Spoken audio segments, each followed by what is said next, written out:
Hi Libra, welcome to your Astro Reels. It's my pleasure to read for you, as you know. And as you also know, you don't actually have to have any significant Libran placements for this reading to be for you. It's actually a collective reading. And you don't have to be watching at the time that the video is being made for the messages to be for you as well. As long as it resonates, then there's something for you. And if it doesn't resonate, I would invite you to take a step back, maybe come back in a few hours or a few days and see what the messages feel like at that time. Okay, if you'd like to work more personally with me, you know exactly where to find me. Ding, there it is. But you can also find me on my Etsy link on whatever page you're watching this video on. And last thing, I have not yet published. Maybe by the time you watch this video, I will have already published my clearing session for you guys. And you know, if you followed me before, you know I used to do a lot more energy clearing sessions, and I love those. But I haven't done any recently for you guys, just only through client work. So yeah, I just did one for you following the 1111 portal, kind of just to get you all cleared up and bring in anything else that needs to come in for you. It's very important to get these things done. So yeah, I'll try to do more free versions for you guys. Well, it's the same thing whether it's free or paid, but I'll try to make more free available.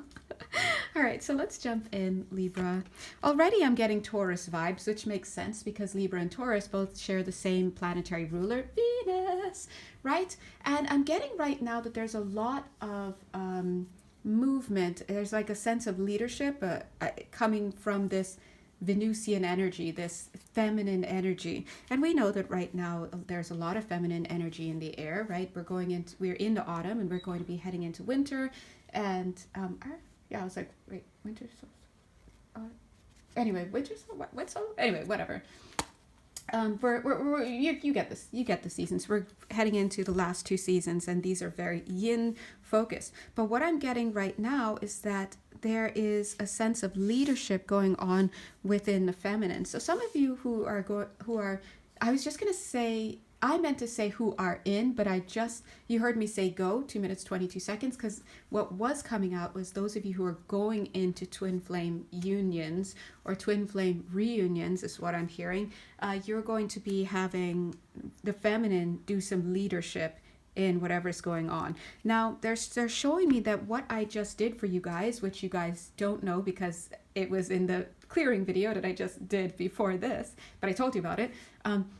What they're saying, what I just did for you guys is symbolic of what you would be receiving naturally in twin flame union. So in a sense, the feminine energy does a lot of the not the groundwork that, let's say, well, ends up on the ground with the masculine, but does a lot of the heavy lift things, so to speak, in the non-physical. So it's bringing in that spiritual stuff. Now, the reason why I said the groundwork is because we already know that what occurs in the physical must first occur in the non-physical. So in a sense, that's kind of laying the groundwork for things to hit the ground later in the physical. So if you know, for whatever reason, you know, whether or not you're in twin flame union or reunion or whatever, go ahead and check out that video because you are getting some energetic assistance through it. But what they're saying is, for those of you who are going into twin flame stuff, 1111 I've been hearing is the twin flames portal of the year. It's a popular one. So for those of you who may be going into that, just know that that's kind of something that you would be doing naturally. Look at this, master healing. Yeah, so that's looks kind of similar to this. Look at that parallel. It's like the double duty, right? You see, doing two. Just I looked up those 4 minutes 7 seconds. At 4 into 7 is 11. All right, so what else is going on? Look at this, receiving. Literally what I was just doing for you guys. Okay. Now, some of you may not realize it, but when you put yourself in the position to ground those energies, you are actively assisting in your own process. So, for example, I've been pulling in energy, so that would be me, for example, and some of you guys as well, right? And when we pull that in, we're actively also pulling it in for ourselves. And for those of you who are doing more of the grounding, right, if you have more of a masculine polarity, or even if you're in a cycle of grounding, because we do both, you know, it's like, it's a cycle. right? You're also feeding yourself, and you're also feeding the earth, the physical. So this is what it means to be a conduit for something, okay? And I love this because I'm getting, what did I just hear? Oh gosh, it came through so quickly. It was like, as it was written, and then so is the word. Like both of those kind of came through together. But so see, it's almost like the creator spoke. See how he's like speaking? And so it was written that this energy would be propelled downward throughout the fields. And so we have those who are able to manifest, they're saying, in the higher levels, do more of a creationary thing going on in the non-physical. Then we have those who do some double duty here on the ground as well. So grounding it in, so that's the conduit, grounding it into the field, into the earth. And we see here how cute. See, this person's waiting to receive, right? So think of it as like eating, helping others to eat. Look at that. See, spiritual service. On the streets out there. Oh, speaking of, look, the pink rose of Lady Nada. Whenever I see this, it's my love card. It's a little bit of a union vibe. Oh, just I did this. I just felt like new clients. So maybe some new clients might be coming in based off of this vibe here, this energy that I'm picking up here. So again, I told you, it feels like some of you, I don't know if you, but if you're watching this, then chances are you're one of them, may have come into some type of union here, or at the very least may have been engaging in this kind of interplay, whether or not this other person or the significant other or whatever shows up in your physical experience. Please understand that you're still doing this dance all the time. Yeah, look at that. Okay, thank you, God. It's so interesting because I almost put this back and then I double took and then put it here. It's interesting. And look how it's mirroring there as well. Now, what I love about it, as I'm feeling into this card, it's gorgeous. So it says karmic clearing, but actually it's giving me more of this golden energy, golden ray. The golden gate is the term that we've been using, or I've been seeing, to refer to the 1111 portal. It's giving me that. See how it's almost like the creator, whatever you want to say, God, cosmos. Here it's anthropomorphized, and we're seeing it as a masculine, right, as a man. But you see how it's almost like he bends over and then speaks into this person, speaks right into this person. And as I'm getting, oh yeah, see, and these are two people. I was going to say, as I'm getting this, it almost feels like this is the feminine and this is the masculine. So it's here we have the feminine getting into the space of receiving. So that's what yin does. That's what the feminine does. It's receptivity. And that's why I know there are a lot of you women out here who are like down with the patriarchy and all of this. And yes, it's important to be active and make change in the world and whatnot, although change occurs inside first and then outside. But anyway, it's very important to remember, do not lose your feminine aspects here. Now, some of you may actually be masculine, more masculine polarity, and whether you're male, female, gender non-conforming, and then you will roll with the more masculine side. But a lot of women are actually feminine polarity, whether they're male, female, or gender non-conforming, and they are so acting outside of the scope of who they are by energetic disposition that they're actually pushing away what is in their own best interests. And so you have to be able to surrender. You have to be able to be in your feminine receptivity. The problem is that a lot of you have come to falsely associate femininity with what you see going on the earth. And that's a big no-no, because what you see going on the earth, all of that learning has to be deprogrammed. It's not real, right? And if you follow this channel, we are very big on distinguishing what's real and what's not real. And so if you're following mainstream media, if you're into this discourse, if you're into that polemic, and if you're on TV, and all of that is just false stuff. So you want to make sure that you're tapping into yourself first and foremost, understanding who you are, what your energetic constitution is, understanding as the seasons go, what it is that your body needs from you, and being that. No, well, I'm not going to go here and he's not going to open a door. And that's a waste of everybody's time. right? So here, when you are in your natural space, and I could already hear some of your minds like, what, in the kitchen? What, at a child rearing? That's all your stuff, right? So we'll just clear it out, yeah?